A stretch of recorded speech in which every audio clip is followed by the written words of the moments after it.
What is mindset? Our mindset is based on what we believe, and anything we believe in, we put into motion. I have spent my life putting the mindset of perseverance into motion, and now I am here today to share my journey along with others whose mindsets have changed the course of their lives. Hi, I'm mindset coach Lorraine Lindsay, and I believe that if you can change your mind, you have the power to change your life. So are you ready?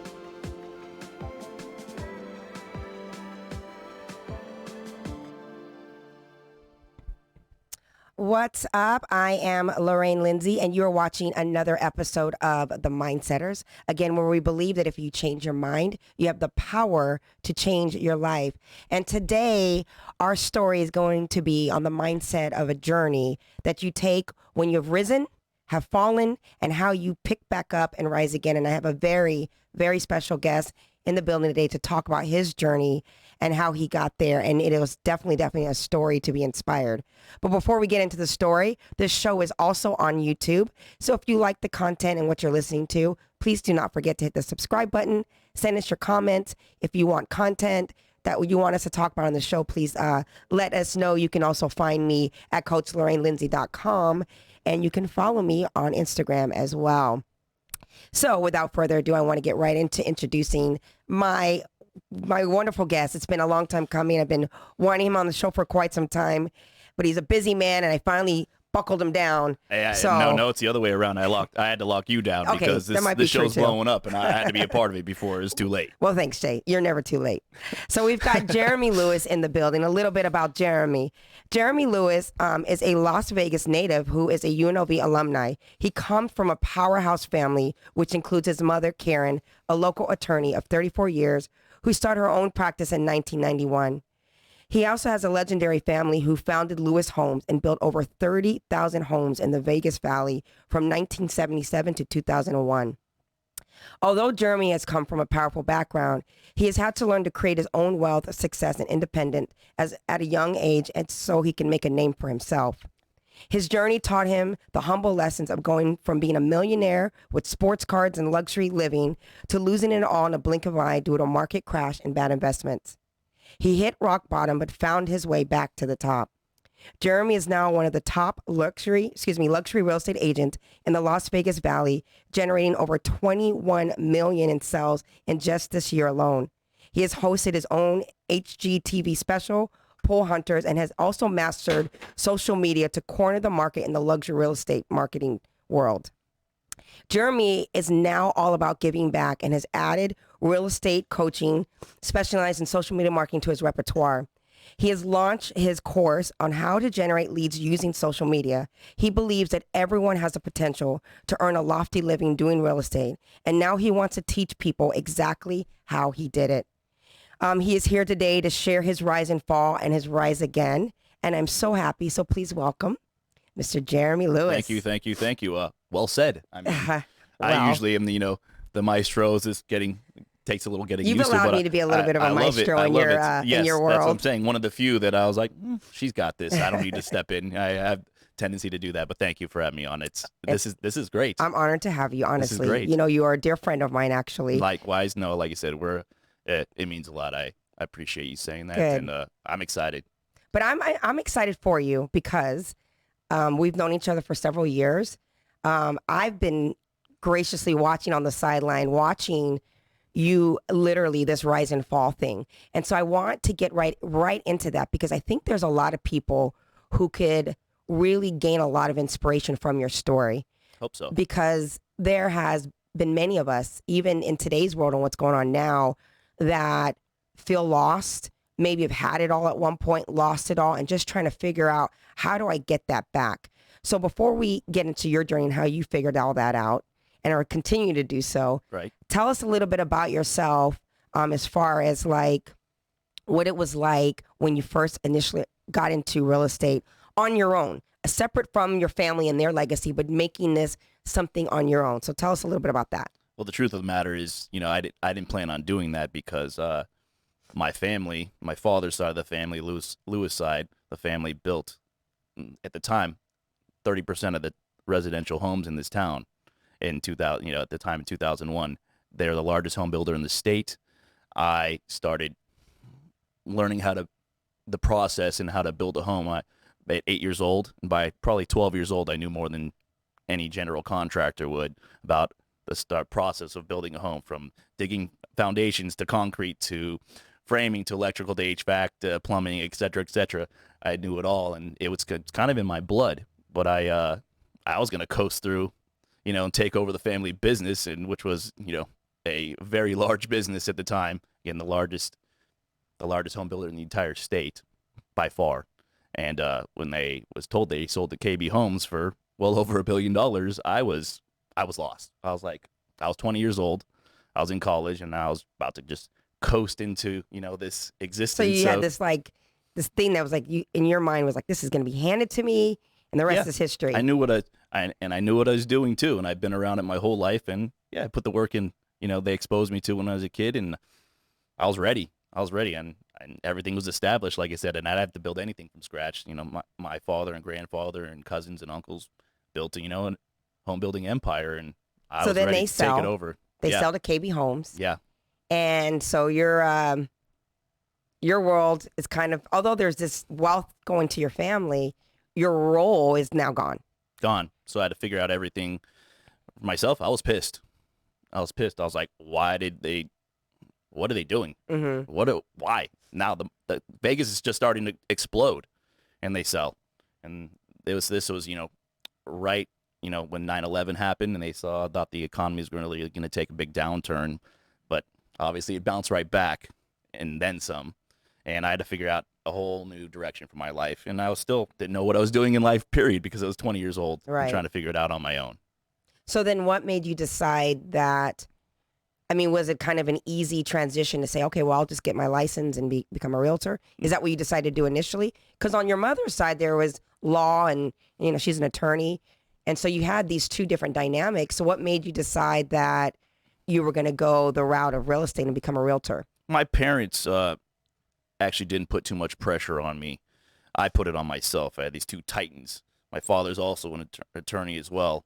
And my mother, who's one of the first women to have her own law office in Las Vegas, and she pulled me out of when I was in junior high in 6th or 7th grade in '91. She pulled me out of school for 6 weeks, and I thought this is fucking great. No school, it's awesome too, but I didn't realize I was going to be doing manual labor. You were being put to work. Yeah. Remodeling a 1950s hair salon downtown on 7th in Charleston into her first law office, and the walls are pink, and it was pretty, me and my stepdad.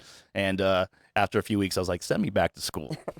And so funny. I had that. She was strong. So you had big shoes to fill. Yeah, and my father, like you said, built half this town.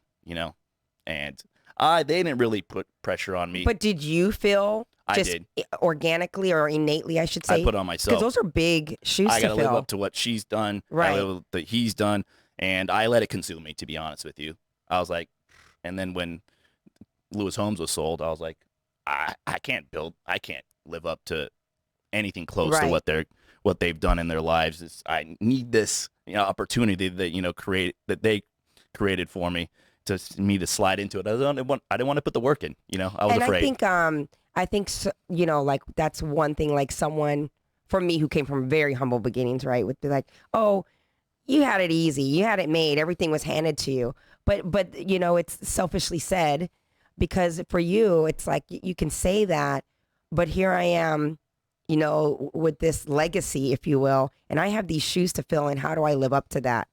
And so all you're saying, although your parents didn't put that pressure on you, there had to have been some insecurities that came with that. It's around me. I've been around, millionaires, doctors, lawyers, brilliant people, entrepreneurs, bankers, home builders, brokers since I was a little kid. And I had to, I didn't know anything else. This is the world I was in. And no, you're correct. I didn't have any material, physical needs. They were all met. Psychologically, I did a lot of it to myself, but it was pretty brutal what I thought who I had to be and what I had to live up to. I think that's so honest, though. So then I want to take us to the next thing. So you get into real estate, and this is before the bubble burst in 2008, 2009. Yep. You're young in your 20s, and you are killing it. You're making millions of dollars, and buying fancy cars and just living the life. So tell me or tell us what that was like for you, and what that did for you, even with your ego, let's say. Right. Yeah. I was always a very resourceful guy, and I used that to my advantage with my two best friends that I grew up with, Richard and Ryan Crichton. Richard is a legit real estate guru. He's done over $1 billion in business, and we're the same age. We're both 40 years old. No one even touches him. That's maybe in their 60s. That's done that kind of business in this town. And so I went from having the resources of my mother, my father's side of the family, and that into Richard reached out to me in 2003. I just graduated from UNLV with my bachelor's degree, and I was bartending. I'd been in the service, restaurant industry, working my way up since I was 15, 16, and I was working at a place called Del Frisco's. If you haven't been there, it's fantastic. Oh yeah, I love Del Frisco's. I love that place. That's my spot. And I was bartending 4 days a week, and this is 2003, and I was killing it. I was making maybe $4,500 a month. Is about $8,000 in today's money. And Richard hit me up, and he's like, "How's it going? X, Y, and Z," and then which is the normal thing with us. We're close, but then he asked me about how much money I was making, and Richard never talked about money our whole lives, and we know each other since we were in junior high. So I'm like, what the fuck is going on? Why is he like, something was up? And I was like, I'm killing it. I'm working 4 days a week. I'm making about $4,500 a month. I got the best job in the house.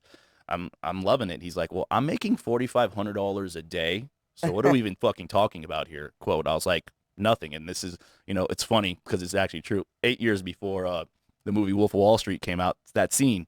And I was like, okay, I'm on the phone. I work for you now. Click. Funny. And I did. And I called my job and I was like, I quit. Just like that.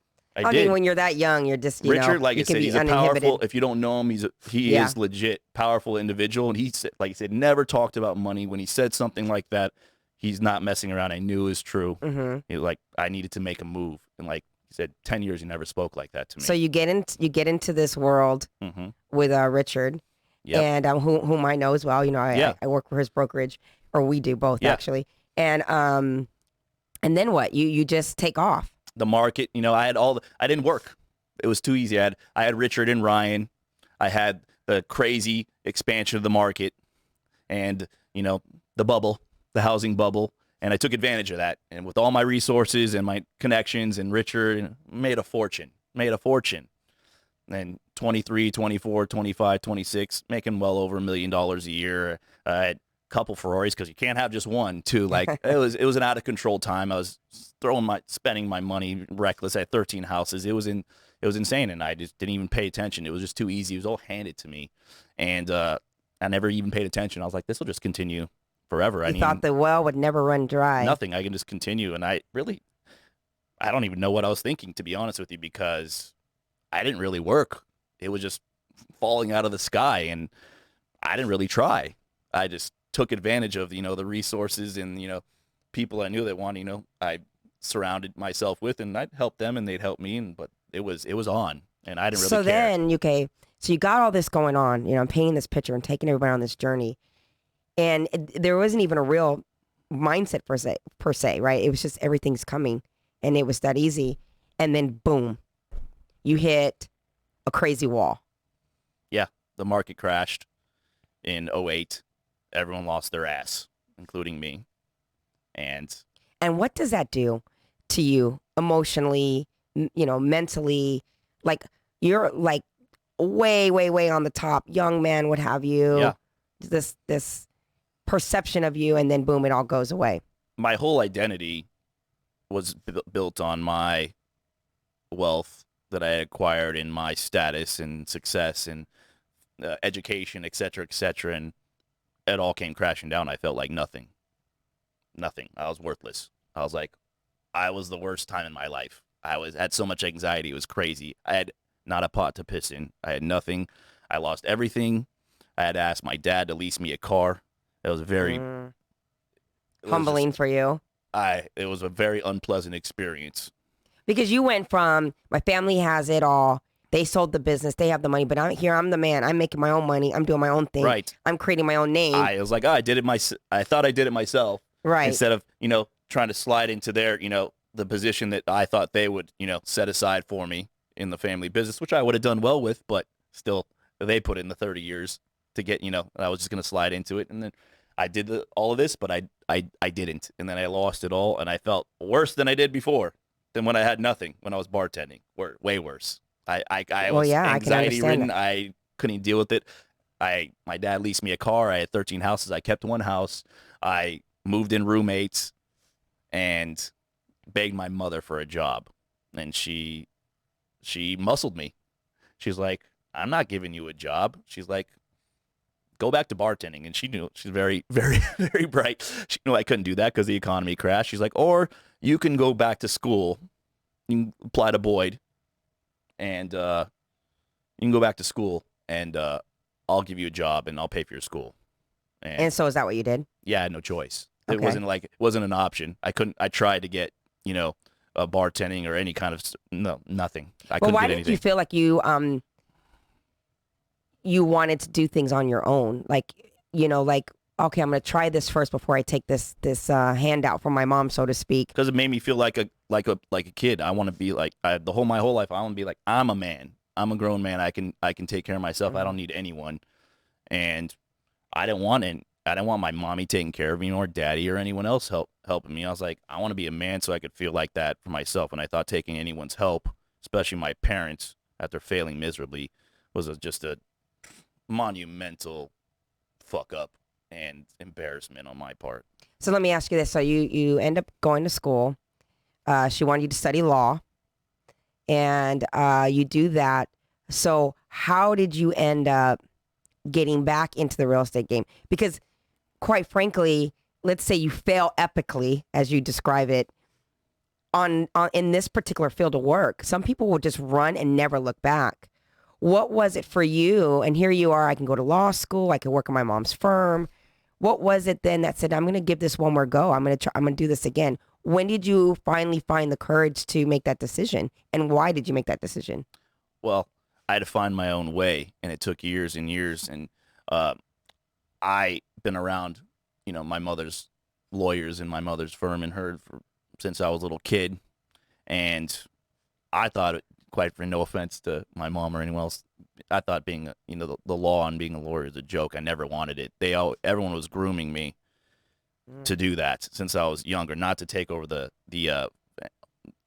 or get into, the home building business, but, you know, grown adults, doctors and lawyers are asking me for advice since I was 9 years old. And I didn't think of anything at the time, but my parents saw that and they're like, he should be a lawyer. He should, my mother wanted me to take over her firm and still talks about it to this day. And I had no desire for it. I kind of saw what it really was from the beginning, and I didn't see justice. I didn't see, the law. I saw politics and psychology, and my mother not doing the right thing and having ethics and getting fucked because of it.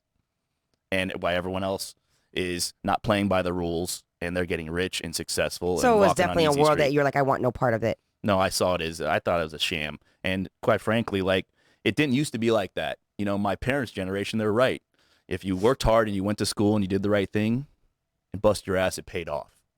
And then, that's not the world we live in anymore, unfortunately. Even 20 years ago, it's changed. And I saw that. They didn't see that. And So then why real estate? Why go back to real estate? well, Richard and Ryan, everyone had a fall, and they didn't have, their parents or school or law to go back on, and they built everything back and then some. Mm-hmm. And by the time I was done with school in 2012, they were doing bigger things than they ever did before, and it was all real, bigger and better, like killing it. Mm-hmm. And I remember moonlighting with them, and they're just amazing. Like the things that I'm not even going to say. Like I can't even believe what they accomplished. Right. After the crash. Yeah, when they had nothing. So what did that tell you? I mean, it showed me what if they can do that, and I mean, I need to suck it up and do it, because I liked real estate. I always did, and it would just like, I was like, wow. I was like, this is where I need to get back into, but I was still, like you said, I hid out in school for 4 years, and I worked for my mother in the law she practiced, which is workers' compensation. You can litigate at the lower courts without having your law degree, and that's what I did. And she sent me to do So that. you're doing this while you're kind of on the side doing real estate, or were you completely I was removed at the not time? really. I was moonlighting with them, just watching them, Okay. build their empire So back then up. what was that moment for you where you're like, okay, I'm cutting the ties here and I'm going to go for it again? How much moonlighting did you need before the sun came It wasn't out? even moonlighting. Like, I was just afraid the whole time. Okay. I was afraid. Yeah. And I thought, I think I that's can hide in fair. school. And in the courtroom, I'm a young 26-year-old kid. I look like a child. I am steamrolling attorneys twice my age all day, every day. So you got a false sense of some I'm the man in confidence there, in yeah. it. Yeah. And like, it's making my mother money. We're winning for our clients. We represent people that make $12 an hour and fell off a ladder, at work, and they can't go to a doctor. Like, that motivates Well, that's me. what I'm saying. Like, you're in this world and you're getting this, sense of self, if you will, and you're getting all these like accolades. You feel like you're the man there, and so you're getting this boost of I wanted to confidence stay and in that. ego. Yeah. And then, but it was a world you said you didn't like. So why did you remove yourself? What was the mindset? I'm trying to understand what I'm the gonna mindset tell was. you the truth. So I yeah. go into court. This is what I believe doesn't make me right. But my mother sent me because she doesn't care about her. She put her ego aside. She realized it's to a certain degree it's a man's world. I go into court. I wear my suit. I have my deep voice. Good morning, Your Honor. Whoever, male or female. It's all politics and psychology. Mm-hmm. And I work them. The gavel drops, and I just steamroll everyone. And I'm celebrated as the man. But why'd you leave that then? That's what I'm trying to get to. Because I knew it was fake. It was all. It wasn't. The law was like 7th on my list. But did you feel like you were a fallacy as well? Yeah, I just thought I was able to manipulate these people. It was pathetic to me. Okay, so you said, then what made you walk away? I knew you understood that it was fake, but you're getting all of this recognition and you're being made to, I mean, when you go from nothing, or when you go from falling from grace, everything. so to speak, and now you're trying to find your way, I can see as a young man how that could feed your ego and it could give you this false sense of like, well, I'm getting all this praise here, but you're still getting it. So what made you say, okay, I'm going to go back to this real estate thing? Like, why did you decide to walk away from all of that glory you were getting? Yeah, I was unhappy. Okay. I was very good at that, and I got all these, accolades and built me up artificially. My sense of self-worth, and my parents were happy with me and impressed by me, but I was like, I knew it was all bullshit. I was just running circles around. Like, it was pathetic to me. People like, oh, you're doing this, you're doing that, you're judges. I'm just manipulating people, and I was like, that's not what an attorney or a lawyer should be. That's not what it should be based on, and that's what I saw it being about. And I was like, I'll just ride this till the wheels fall off, because I was still just afraid to really put myself out there. Again, I slid into this. Right. My mother had already been doing this for 20 years, and at the time put me in 21 years. And put me in, like I said, I didn't do anything for myself. So now you get to real estate.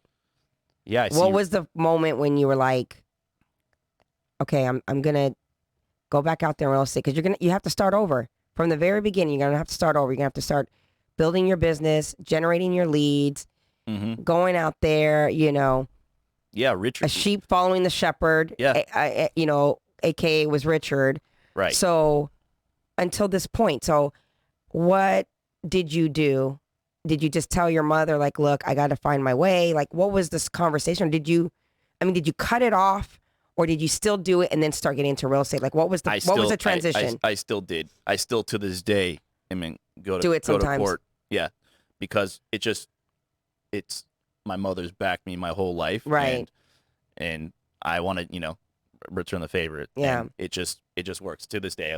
A few days ago, I was But how did you get? I'm trying to get to how you got to the real estate thing. I'm going to get to it. I know I'm getting antsy over here with this. I want to know. We want to know. Well, Richard and Ryan were encouraged me to come back. Okay. Which like I said, meant a lot to me, because they're just selling apartment complexes and shopping centers and just making millions and millions of dollars doing stuff that no one had ever done. Really, like I said, next level. Right. And so they still want, and I'm like, these guys want me to come back. I'm like, what the fuck am I? To them. So they saw some value in me, and I just, like I said, I finally looked in the mirror for the first time. It took me till I was 30 something years old, and was like, I'm gonna Try try. this. I'm gonna do Nice. this. I'm gonna try my best. I'm gonna give it actually everything I got, and if I fail, I can look in the mirror and fucking live with that for the first time in my life. And it took me until I was 33, 34 years old. So you did it. I did it. I stepped out on faith for the first time in my life and bet on me instead of just relying on everyone else. All What these was that resources. moment for you that made you make that decision? I was, we give the analogies, when an alcoholic or a junkie has a rock bottom moment, and You I hit a never rock had bottom. those issues. Although I did, like I said, in order not to think about these things, I call it the lost decade. For about 9 years, from when I was started in real estate, 24 to 33, I drank every day, like it was crazy. I wasn't an alcoholic, but I didn't want to think about nothing Right. to deal with anything else, and so I was like, no more. I'm not So drinking you hit your rock I'm not bottom. drinking anymore. I used to be in the gym all the time when I was younger and athletic, and I was like, I'm not drinking anymore. I'm going back in the gym, and I got to figure something out what I want to do. And it took me like 8, 9 months to get this fog out. And the truth is, like I said, I couldn't sleep every night. I took trazodone or Valium every night because I just could not deal with my own anxiety and my bullshit. I didn't want to deal with it, so I So drank and took pills. you had to face a monster. Yeah, You had to face something, and it had to rear its ugly head, and so you hit rock bottom. And yeah, in that rock bottom, this is when you had this thing, this self talk, if you will, where yeah. you're I couldn't like, you do it know what? anymore. I can't live with the fallacy. I can't lie to myself any longer. It doesn't matter. I have to step out on a limb, and I have to try for me. You became like your own champion, your own warrior, if you will. Yeah, and the first steps were okay, no more drinking, no more pills. I didn't sleep for months, and I back in the gym. It took about 8, 9 months for like the fog. If you Okay. knew me back then, like I was a shadow of myself because of the substances I was ingesting, and so 8, 9 months, the fog wore off. I got back into shape, and I was like, okay, I'm I'm ready. back. Like I haven't felt like this in 10, 12 years, which was sad but true, and I need to do something. I need to make. Here's my move. This is my second chance. There will not be a third chance for me. So you went all in. Yep. And I was like, what So can I do? okay, so we know obviously where you are today, and Yeah. you very successful. You've really truly took it to the next level, and it seems to me that although it's cliche, hindsight is 2020, but Yeah. the reality is that it's the truth, especially in your case where, like you said, your business was kind of falling out of the sky when you were at your peak, but it didn't make you a savvy businessman.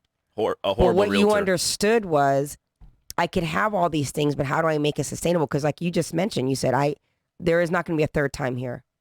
So understanding that that's how your mind had to switch, you truly, truly understood real estate in a different way, and became a businessman as opposed just to a realtor. Yeah. Living off everyone else's, And you coattails. started taking social media, because social media just started booming, right? And you made that something that catapulted you to where you are today. And I want you to kind of talk a little bit about that, because what's interesting to me is I remember when you first started Yeah. and you did your videos and things like that, and everybody thought it was the corniest thing. And Oh, what yeah. is this guy doing? And he's a clown. And now you've got workshops and seminars and people filling up a room because they got to come see Jeremy Lewis because they got to sign up for your courses. And how did he do it? Because now you're listing $1 million plus properties left and right, and HGTV is looking for you. Right. So how did you, or why did you, maybe is a better question, decide to use this new social media thing? Because it wasn't a thing when you got into the market originally, as a way to kind of catapult your career. And I don't even know if you knew it was going to take it to where it took it. No clue. But what made you decide to try this thing? Because it was very innovative, especially when you started it. Because it was something that realtors were not doing, especially the way you were doing it. So what was your why behind that? I think about that all the time now. I didn't realize it at the moment. So in 2016, I was like, it's time to make my move. Time to make my move. What can I do? And I don't know why I started doing it, but everything that I did prior to my life led me up to that moment. And I don't talk about it, much, but when people ask me, I tell them now, it's like, you have to, no one wants a bullshit commercial shoved up there, you know what, these days. I don't know what, people don't know what's up from down, what's true, what's not. It's anxiety ridden. Like, people want to know they can trust and they can connect with people. Right. And that was missing from social media and from really everything. But the world had changed, and like, I'm crazy good on the phone. Like, I'm Wolf of Wall Street good on the phone. It's scary. Like 25, 30 years ago, I'd make $4 or $5 million a year selling real estate, but that's not the world we live in anymore. Times have changed, and the tech's changed, the culture's changed, and like you said, no one trusts anyone anymore, and for some good reasons. For some reasons why. So what, with that in your mind, what was the conclusion you then came to? That said, they're going to trust me with me using this. I'm going to do. I was like, I don't really. There wasn't like a moment. I just did it. I remember when I decided. I just did it. But like I said, I had training at the time. Had been over. Now it's 3,000 over 3,000 cases I've litigated in court, and that gave me the ability to think on my toes, and that's where that comes from. When thousands of times, you don't have a choice. You can't be like, okay, hold on, Your Honor, let me go to my notes or book. You have to respond. You have to think quickly on your toes. So that experience, ironically, and I had no idea at the time, was actually kind of preparing you it all for led up something to this. different. Yeah, and on my education, such is life. And I want to kind of interject there really quick because again, people are listening, but I think that that's a great moment to pause, because I think that happens to a lot of us in life where we're going through things and it may not be what it is that we want it to be or seem like to be. But if we just kind of trust the process sometimes, to know that something that doesn't seem obvious is always something that is preparing us for something great if we just let it be, right? Your greatest challenges in life will be your best teachers if you're a student. So the student then realizes, okay, I've been being prepared for this. You're realizing that now. You didn't have that epiphany then. Not at all, and I hated it. It's really interesting that you're saying that, though. So you're ready, you're quick on your feet, and one day you said, I'm picking up this mobile device, and I'm going to make a video. Thank God I got a degree in history, because I was able to look at the past, because if you don't know where we came from, you can't know where we're going. Where you're going. History repeats itself. It's very cyclical, and I was just doing it to get through, school, and just that's what people did, and that's what my family expected me. So like that helped me enormously. I hated every moment of it. All of that, my courtroom experience, thousands and thousands of hearings, and like I said, it gave me the passion that I have now, and I took that into real estate because I, for the first time in my life, when I was in court, was looking out for someone besides myself. Right. For the first time in my life. Okay, and they needed me. So back to the social media thing. I want us to stay on the course, yes, right? Excuse me. No, That's it's okay. No, because I know you're very passionate about it. So but I want to get it all in. Yeah. So you pick up this mobile device, you make your first social media video, and it's so funny. If for those of you out there, you have got to go to one of his classes, because he shares the really cool, like the rise and fall of the video. But how did you manage with all of that, even dealing with people who shamed you, who thought it was silly and thought it was pathetic? How did you get past that and keep going? Because at some point, for a lot of people, they would have given up. They would have been like, no, people are making fun of me, or they think I'm silly. But you just almost like put your blinders on and you just kept going. How did you do that? How were you able to shut out the noise? I don't know exactly, but because, so I tell people something, I'm not judging them, because there's two kinds of people that fold and go in the fetal position under pressure, which was me for most of my life. Okay. And so what was different this time? And there's people that when they tell you can't do something, I'm like, watch me. And then I became that. So the naysayers became your... I became that. I was like, oh, hiding, holding in the fetal position, buckling under pressure my whole life. I'm really afraid to step out. So I didn't even get to that point. Because I couldn't deal with what if I failed? What would people think of me? What would they think of myself? So your failure was not an the option. Point. I don't know how. Some point psychologically, and at something happened. I don't have a aha moment, but I was like, I'm done. I'm gonna do this. I'm gonna ride this shit till the wheels fall off, and I'm gonna make it happen or die trying. Well, the wheels did not fall off. They didn't. So tell us, you started your first video. You said 2016, right? Yep, 2016. Here we are, 2021. Yeah. give us a little breakdown of what 2016 looked like and to where you are today. Because as of today, you've had over 21 million, just this year, $21 million in real estate sales for just you, which is astronomical. It's crazy, right? It's like every realtor's dream to be on that level. And mostly from generating leads from social media. Yeah. And now you've come to this place where you're like, okay, I've done this, and now you're saying, it took me this many years to get to this point. Trials and tribulations, ups and downs, ebbs and flows, et cetera, et cetera. 67 months. But how do I package that up so people can get to the results that I had in a much quicker process, eliminating all of the steps that I had, the mistakes that I had to make to get here. 5.5 years of not knowing and the trial and error and the failures, so share, and et cetera, et cetera. Because you could keep this little gem all to yourself and keep doing it. So share why you decided that you wanted to create these courses and be able to share what you learned with other people so they could be doing the same thing. Why did you feel like you needed to do that and that was the next step for you? I feel very fortunate that I was able to see the future. I really did, 5.5 years ago. And back then, Zillow was just emerging. There's, cold calling still worked great. And you could have a good real estate business and not even be on social media. And I realized that was going to change very quickly because I examined Facebook and Instagram and YouTube. I was like, this is the future of everything. And I felt it. I knew it. And I took my iPhone 6 at the time and I was doing an open house in McDonald Highlands, a beautiful property. And it wasn't even your listing, right? Nope. It was Ryan Crichton's listing. It was a $1.2 million listing. I was doing open houses, and I was like, I don't even know. My girlfriend at the time was busy, so I called my mommy, who lived down the street, to come film me, and I was scared. You could see it. You can go on my Instagram because I leave it on there so people can see the evolution. You could see the fear in my eyes of doing it. But you did it anyway. Did it, and there was no Instagram story or Facebook story or Reels or any of this stuff. This is, you had 1 minute and like half my face is cut off, and it was.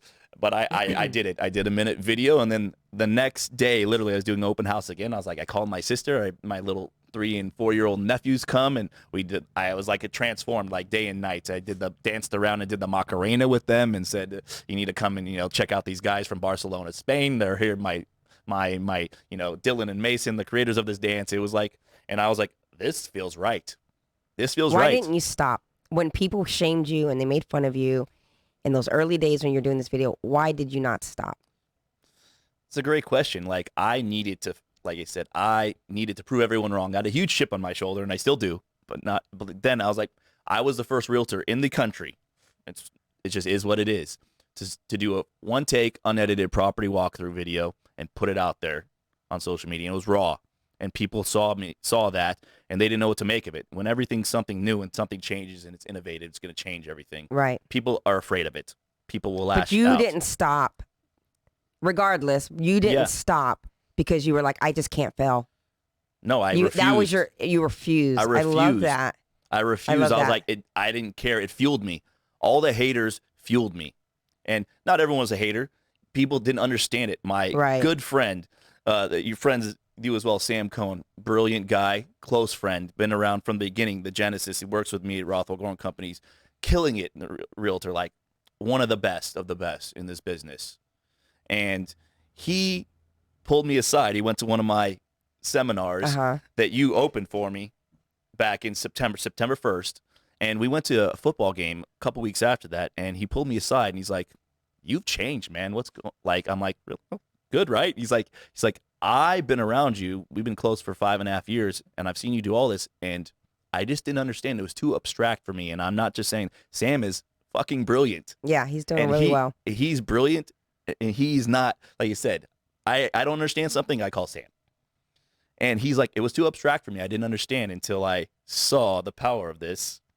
No matter all the videos and all the posts and all this, I saw the power of this. But not only that, but you're doing something with your business that makes it scalable, right?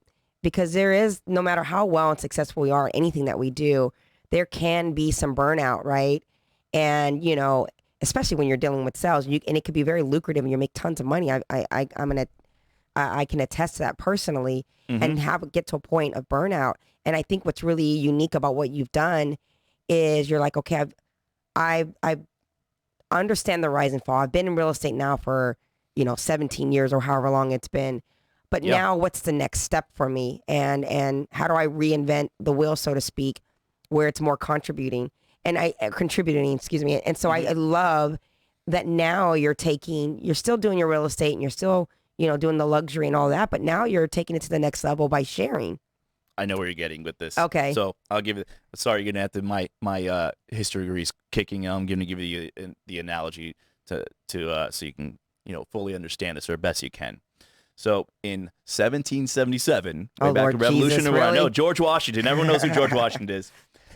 It was freezing. It was winter time. The British were on the brink of being defeated, and there'd be none of this would be Okay. here. Valley Forge. There's a mutiny. Everyone's freezing to death. There's no food. And George Washington is meeting with all the generals, and they need to attack, cross the river Trenton and attack, or everyone's going to freeze and starve to death anyway. So we need to do this. Everyone's no, we need to wait. And he's like, we all need to hang together, or we're all going to hang separately. And that's what I believe to this moment in this business. We have all these external forces coming in for our jobs as real estate. I love this business. I love it. But you're It's right, giving me though. everything. Yeah. Zillow, realtor.com, all these external lead sources, they're coming for our business. iBuyers, real estate investment trusts. You have your iPhone or your Galaxy phone, doesn't matter. I get at least 10, 12 silent spam calls a day. Cold calling, I don't do it, but it's a great way of earning a living. A great way. You're not going to be able to do that anymore. Everything's being taken from us for the first time in this industry.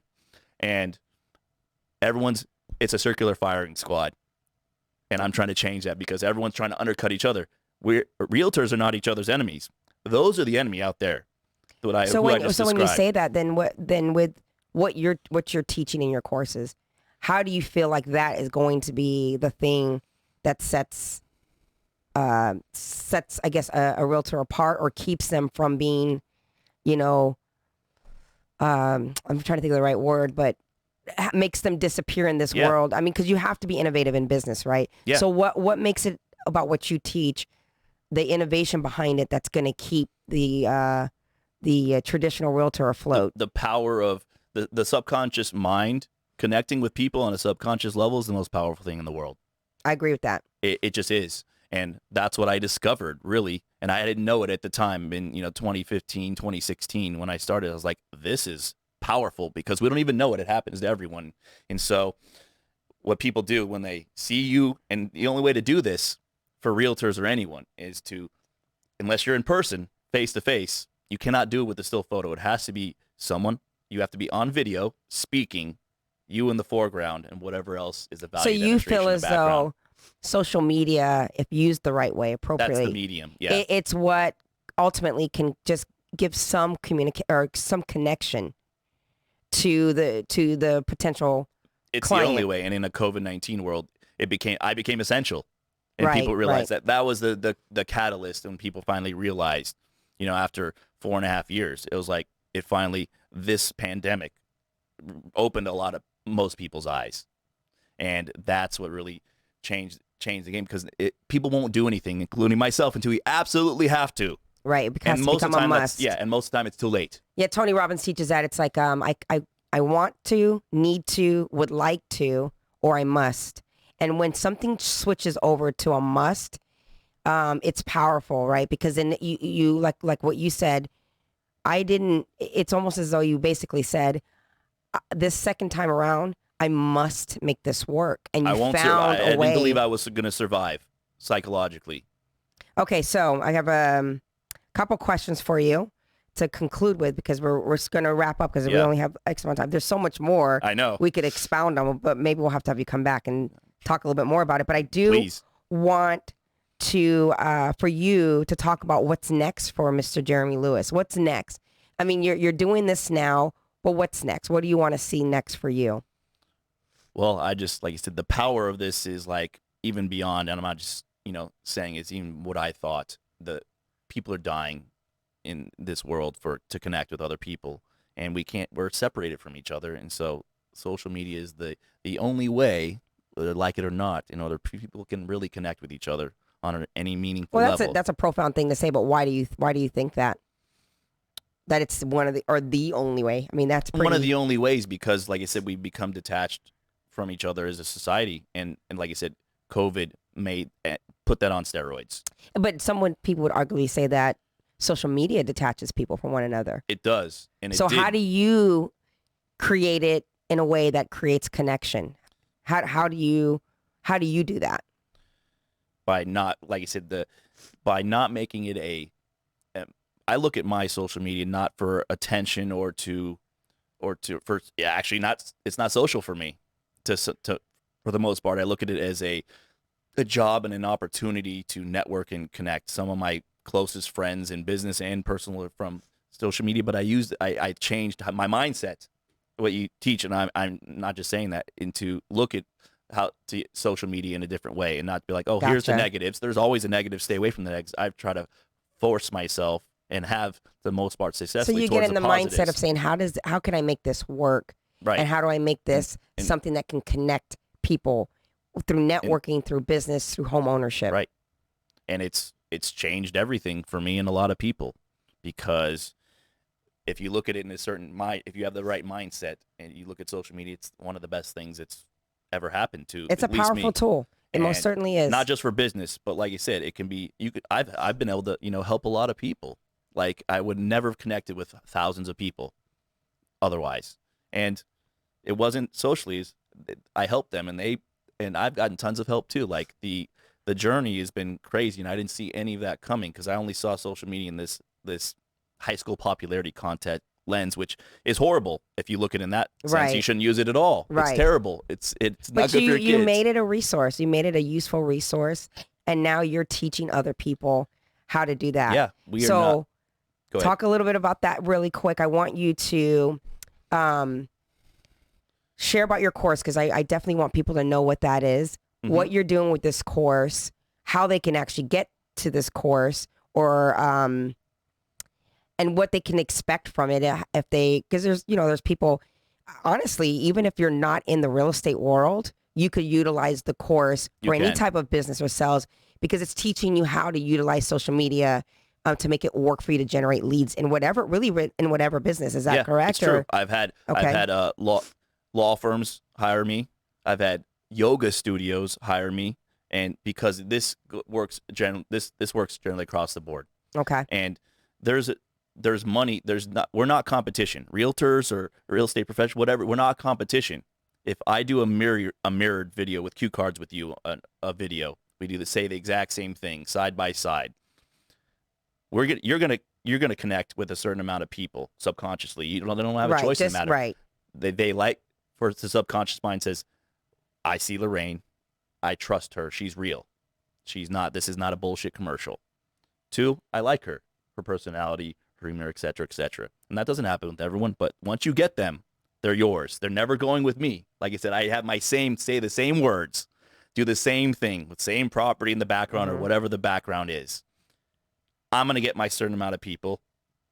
Yours going to get. We're not in competition with each other. That's why I want to lift up this business. We need to hang together. There's enough money in it for everyone. We're leaving money on the table.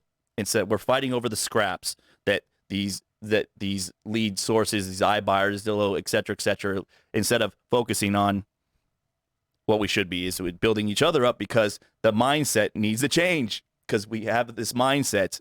It's a huge problem where we see each other. You're coming after my business and vice versa. Right. It's not true. Otherwise, I would not do this. We're looking at it as scarcity, and so we go at each other. It's not. For the jugular. Yeah. People that are blown away at, why are you doing these videos with people and hyping them up? They work at other brokerages. They're the competition. I'm like, they're not my competition, and they're not yours either. It builds them up. I love that, because your mindset is of abundance. Like, there's enough for everybody. There is, though. I didn't believe that most of my life. There really is. And so that's the difference, is that, and it works. It worked every time. I haven't lost a dime to another realtor. I've made 10 times what I would have by helping another realtor. By understanding your abundance. By building. I created my course to do that, because we all need to up our game, because realtors are getting a bad raps because the shitty ones make us look like garbage. Yeah. And so let me ask you a question. This is a final question I have for you. Yep. What would you tell people who have been down that journey, that path, that have given up, that have lost it all? what would you tell them, especially after what you've been through? What advice would you give them as you stand here today or sit here today? I mean, it's tough. Like, I've been low in low places. People have had it worse and me better. It's not really looking about who's better off or worse or who's went through this or didn't go through that. It's just that life is tough. You know, if your life is very easy for you, I don't think you're living life. I think you're full of shit, quite frankly, and you're in a cocoon and you've isolated yourself and you are not experiencing anything because you're afraid, like I was, to put yourself out there and to take a chance. I would say just try. That's the difference. I'm not that special. I'm not like people like, oh, I can't be like you. No, you don't want to be like me. You want to be like you. But the difference between me and everyone else is that 5,600 IG story clips later and 238 videos, 1 to 7 minutes later, I didn't stop no matter what. Everyone thought it was a joke, like you said. Mm-hmm. At best, it was a joke. At worst, it was and my girlfriend at the time still thinks this, that I was to get girls and to get attention. But like everyone thought this negativity. I just let it bounce off me for the first time in my life, and I was like, I used it to fuel me to keep going. Leverage. Yes, I did. Right. I finally leveraged all this negativity and all external forces for the first time in my life and put it into that. And you know what? It took my anxiety away. Because I focused that into my work. I love that creation, and I felt better. I felt right for the first time in my life. You found a way to move the energy into something that would serve you, as opposed to something that would consume you. consume I had horrible anxiety, and I finally found the mechanism in which to put that into, and it changed my entire existence. I love it, and you're seeing people benefit and prosper as a result of it. Yeah. So Jeremy, don't quit. Everyone can do this. Is what I was trying to get. I love that. It's just that simple. I quit my whole life until I didn't, and that's what I would leave with anyone. Don't quit. See something through, and if it doesn't work, like you think everyone's gonna think bad. That's what I thought. Look down upon you, whatever. No, everyone has mad respect for me, which for seeing shit through, even when I failed. But I thought the opposite. You know what though? It's because you respected yourself first, not to give up on what you believed. For the first time in my life, I really did. Yeah. Well, I'm so proud of you. And I hope that doesn't sound, bad when I say that, but I really am. Not at all. Like you said, you're someone very near and dear to me, and I just think that I love seeing you see you.